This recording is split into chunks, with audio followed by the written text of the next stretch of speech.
Os santos são sinais da presença do ressuscitado na história. Hoje, dia 6 de março, celebramos Santa Rosa de Viterbo. Nossa santa de hoje nasceu em Viterbo, na Itália, no ano de 1233, em uma família muito pobre e humilde.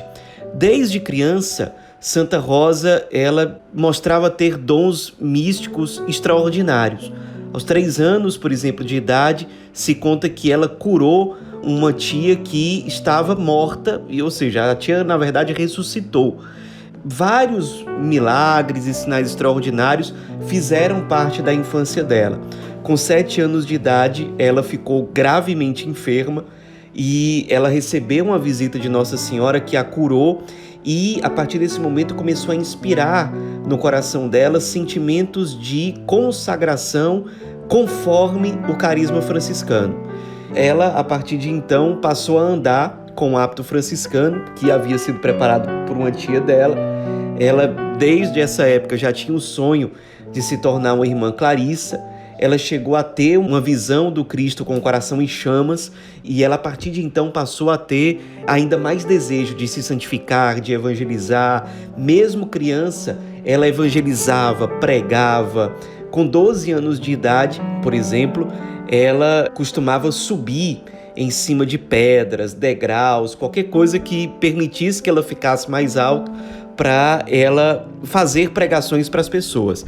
Era uma época em que naquela região da Itália, onde ela morava, havia muita presença da heresia cátara, que era uma heresia baseada em rigorismos morais, exageros em termos de espiritualidade, que fez muito mal a muita gente naquela época. E ela, com 12 anos, fazia pregação nas praças públicas, defendendo o Papa, pregando fidelidade ao Papa, contra o imperador Frederico II da Alemanha, que na época tinha tomado posse daquela região da Itália, e ele, Frederico II, era um defensor da heresia cátara. Então, com esse domínio de Frederico II, os cátaros se sentiram mais à vontade de difundir a sua falsa doutrina.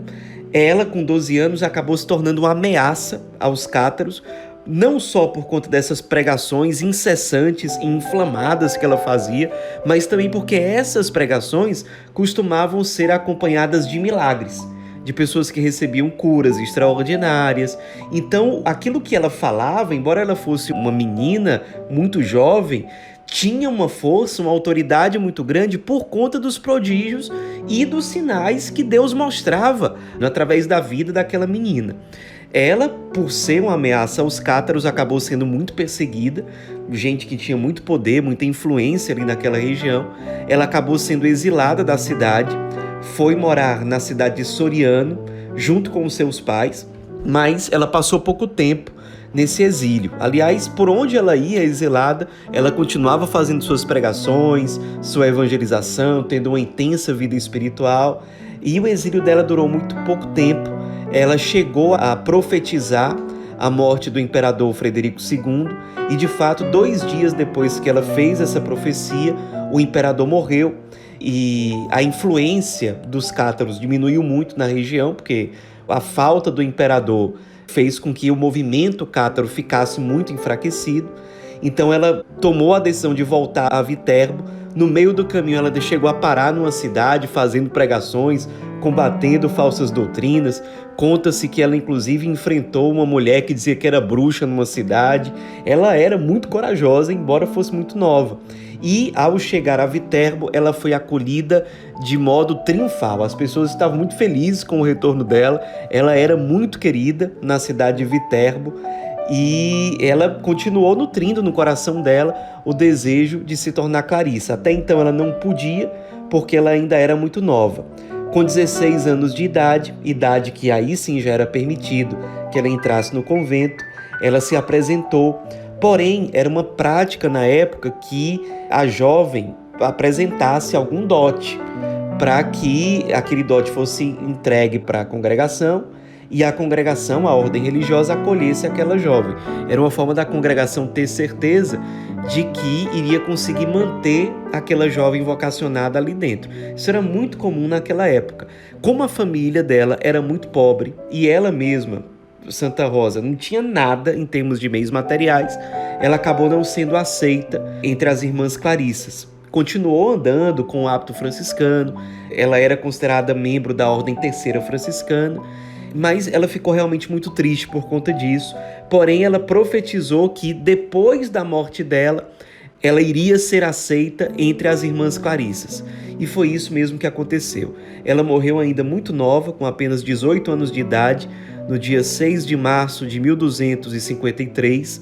E como ela já morreu com fama de santidade, por conta da fidelidade ao Papa, das pregações, da intensidade na evangelização, no testemunho das virtudes, da vida de oração, os milagres que a acompanhavam, quando ela morreu, o corpo não foi enterrado logo. Ele ficou 18 meses exposto, sem caixão, na igreja chamada de Santa Maria del Poggio, que depois, inclusive, historicamente, passou a ser chamada essa igreja de Convento de Santa Rosa, ou Igreja de Santa Rosa. E as pessoas iam até o corpo dela exposto, as relíquias dela, com muita veneração, com muito amor, pedindo graças e alcançando muitas graças. Depois desses 18 meses, aí sim o corpo foi enterrado. Porém, o Papa Alexandre IV, que sabia do sonho dela de se tornar clarissa, mandou que o corpo fosse retirado, isso 5 anos depois da morte dela, e fosse levado para a igreja das Irmãs Franciscanas de Santa Clara, cumprindo a profecia dela de que depois da morte ela seria aceita no convento das Clarissas. Isso de fato aconteceu por essa intervenção do Papa Alexandre IV, que abriu o processo de canonização dela. Mas interessante, o processo de canonização dela oficialmente nunca foi finalizado, porque as pessoas já tinham tanta certeza da santidade dela que as autoridades da igreja simplesmente esqueceram de levar à frente o processo e já passaram a tê-la como santa, mesmo sem toda aquela formalidade que costuma acontecer nesse tipo de processo. Inclusive, séculos depois da morte de Santa Rosa de Viterbo, ainda houve um incêndio na igreja onde o corpo estava enterrado, mas o incêndio chegou a queimar o caixão, mas o corpo dela foi encontrado intacto, séculos depois da morte dela, mostrando que realmente ela era uma santa que gozava de uma grande predileção por parte de Deus. Deus, de fato, deu ao mundo Santa Rosa como um grande sinal da misericórdia de Deus diante da humanidade, uma santa, de fato, extraordinária. Até hoje existe uma grande procissão na cidade de Viterbo, comemorando o dia de Santa Rosa, que é a padroeira da cidade, obviamente.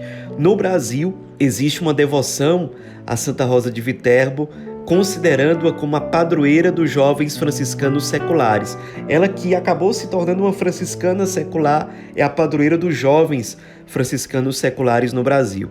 Nos inspiremos na vida dessa grande santa franciscana, discípula de São Francisco e de Santa Clara, que foi da Ordem Terceira e que foi muito fiel, muito corajosa, criança ainda, defendendo a igreja, defendendo a verdade, defendendo nosso Senhor Jesus Cristo, uma santa mística que Deus concedeu que realizasse muitos milagres, muitos sinais extraordinários, certamente para atrair muitos até o coração de Jesus, coração que ela chegou a ver em chamas, sedento pela salvação das almas, e fez com que ela, Santa Rosa, se tornasse um grande instrumento a serviço da salvação. Nos inspiremos para que nós também tenhamos o coração inflamado como o dela, inflamado para evangelizar, para lutar pela verdade, por Cristo, pela igreja, para servir-se e consumir segundo a vontade de Deus até o fim. Santa Rosa de Viterbo, rogai por nós.